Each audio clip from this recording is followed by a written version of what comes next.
अस्सलाम वालेकुम, kitchen file में सबको खुश आमदीद। तो व्यूअर्स, आज मैं आपको बहुत ही आसान और बहुत ही मजेदार शलजम गोश्त की रेसिपी देने जा रही हूँ। आप यकीन माने, जब आप मेरी रेसिपी से बनाया करेंगे ना, तो बाकी तमाम सब्जियों की छुट्टी हो जाएगी और आप ये जो सब्जी है बड़े शौक से खाया करेंगे। तो आज ये मजेदार सब्जी किस तरह बनाएंगे, इसके लिए आपको ये वीडियो शुरू से लेकर आखिर तक देखनी होगी। और वीडियो स्टार्ट करने से पहले मेरी आपसे रिक्वेस्ट है कि आपने अब तक हमारे चैनल को सब्सक्राइब नहीं किया तो जल्दी से चैनल को सब्सक्राइब कर दें और वीडियो अच्छी लगे तो वीडियो को लाइक करना ना भूलिएगा। चलिए चलते हैं अपनी आज की रेसिपी की तरफ। बिस्मिल्लाहिर्रहमानिर्रहीम। सबसे पहले हम एक कढ़ाई में 1 कप घी का लेते हैं। जैसे ही घी थोड़ा गर्म होता है तो हमने इसमें 2 अदद प्याज, जिन्हें हमने अच्छे से चॉप किया हुआ है, वो डाल दिए हैं। इनको हमने मीडियम फ्लेम पर फ्राई करना शुरू कर दिया है। 2 से 3 मिनट तक फ्राई करने के बाद जैसे ही प्याज लाइट गोल्डन होना शुरू हो जाएंगे तो हमने इसमें 1 चम्मच अदरक लहसुन का पेस्ट ऐड कर देना है। कुछ देर बाद हम इसमें 3 चम्मच पानी के शामिल करके मुसलसल चम्मच चलाते हुए अदरक लहसुन के अच्छी तरह पक जाने तक इसे पकाएंगे। जैसे ही हमारा ये मसाला अच्छे से लाइट गोल्डन हो जाएगा तो हम इसमें चिकन शामिल कर देंगे और इसे फ्राई करना शुरू कर देंगे। हमेशा चिकन की कोई भी रेसिपी बनाते हुए इस बात का ख्याल रखें कि चिकन को अच्छे से फ्राई करना बहुत ही जरूरी है। अगर चिकन अच्छी तरह फ्राई किया जाए तो किसी भी रेसिपी में जो लज्जत और टेस्ट आता है वो बड़ा ही लाजवाब होता है।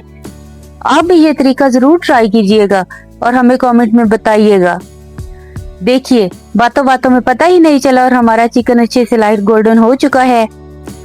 अब हम इसमें 1 चम्मच कटी हुई सब्ज मिर्च ऐड कर देते हैं और इसे भून लेते हैं ताकि मिर्चों का तीखापन खत्म हो जाए। इस स्टेज पर हमने इसमें डाल दिए हैं 1 चम्मच सुरख मिर्च पाउडर, 1/2 चम्मच हल्दी पाउडर, 1/2 चम्मच कश्मीरी लाल मिर्च, नमक हस्बे जायका, 1 चम्मच खुश्क धनिया पाउडर। फिर मैंने 2 अदद टमाटर का पेस्ट शामिल करके इसे तमाम मसालों के साथ भून लिया है।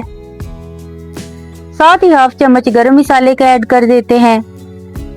जब ये सारे मसाले अच्छे से भुन जाए तो मैंने इसमें शलजम शामिल कर दिए हैं। अच्छा, अगर आप शलजम के सालन का बेहतरीन टेस्ट चाहते हैं तो शलजम आपको बिल्कुल फ्रेश लेने होंगे।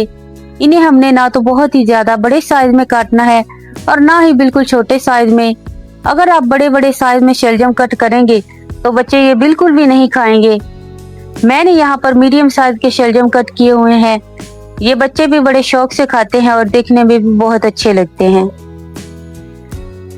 यहाँ पर शलजम और चिकन को फ्राई करते हुए 3 से 4 मिनट हो चुके हैं। अब हम इसमें उस क्वांटिटी के हिसाब से पानी ऐड करेंगे जिसमें हमारे शलजम अच्छे से पक जाएं और शोरबा भी हमारा ग्रेवी जितना बन जाए। इसके साथ ही हमने इसमें 4 अदद सब्ज मिर्च डाल दिए हैं और इसे ढककर पकने के लिए रख दिया है और दरमियान में बार बार चम्मच भी चलाते रहेंगे। देखिए, हमारा शलजम गोश्त का सालन ऑलमोस्ट बनकर रेडी होने वाला है।